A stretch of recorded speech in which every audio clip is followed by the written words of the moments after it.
Dans le cadre de l'enseignement secondaire de qualification, à côté de l'enseignement professionnel ou technique, il existe encore d'autres possibilités pour toi d'étudier ou d'apprendre un métier.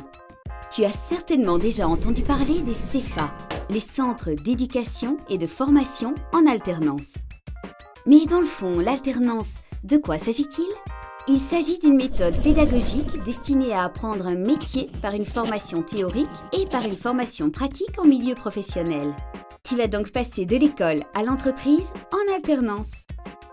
En général, tu suivras 2 jours de cours théoriques et 3 jours de formation par le travail chez un patron formateur. Tu seras même rémunéré pour ce travail.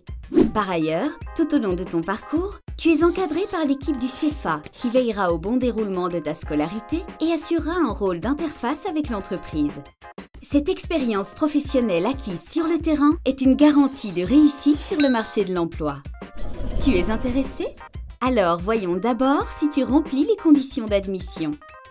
Les CEFA sont accessibles dès l'âge de 15 ans si tu as déjà fréquenté régulièrement 2 années de l'enseignement secondaire ou pour tout jeune âgé de 16 à moins de 18 ans. Si tu es majeur, les conditions sont les mêmes pour autant que tu aies atteint 18 ans dans l'année civile de ton inscription au CEFA. Au-delà et jusqu'à 20 ans, tu dois avoir conclu un contrat ou une convention de travail avec une entreprise.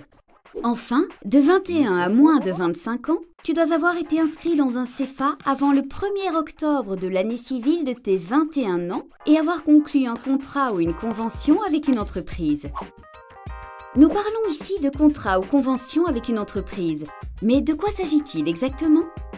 Il peut s'agir d'un véritable contrat de travail à temps partiel, par exemple, soit d'un contrat d'apprentissage industriel, soit d'une convention d'insertion socio-professionnelle, ou encore de toute autre forme de contrat ou convention de travail s'inscrivant dans le cadre d'une formation en alternance. Voyons à présent quels sont les titres et diplômes délivrés au terme d'une formation en alternance. Tout dépend du choix que tu auras fait lors de l'inscription. 2 possibilités s'offrent à toi. Soit tu choisis une formation qui te permettra d'obtenir les mêmes compétences que dans l'enseignement de plein exercice. Cette formation porte le nom bizarre d'article 49. Soit tu choisis une formation qui contient moins de cours généraux et dont la finalité est principalement pratique et professionnelle, c'est l'article 45. Pour l'article 49, les diplômes et certificats obtenus sont les mêmes que dans l'enseignement professionnel ou technique de qualification. À l'issue d'un premier cycle de 2 ans, tu peux recevoir une attestation de compétences professionnelles et un certificat du 2e degré.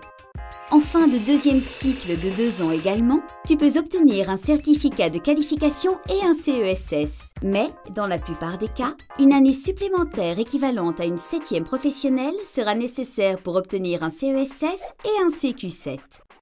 Pour l'article 45, les cours et les options sont spécifiques, c'est-à-dire qu'ils n'existent pas dans l'enseignement de plein exercice. À l'issue d'un premier cycle de 2 ans, tu peux recevoir une attestation de compétences professionnelles. En fin de 2e cycle de 2 ans également, tu peux recevoir un certificat de qualification spécifique. En résumé, les formations organisées par les CEFA te permettent d'apprendre un métier directement chez un patron formateur, tout en continuant à suivre des cours théoriques à l'école. Tu seras payé pour ton travail et tu pourras obtenir des certificats et diplômes particulièrement appréciés sur le marché de l'emploi.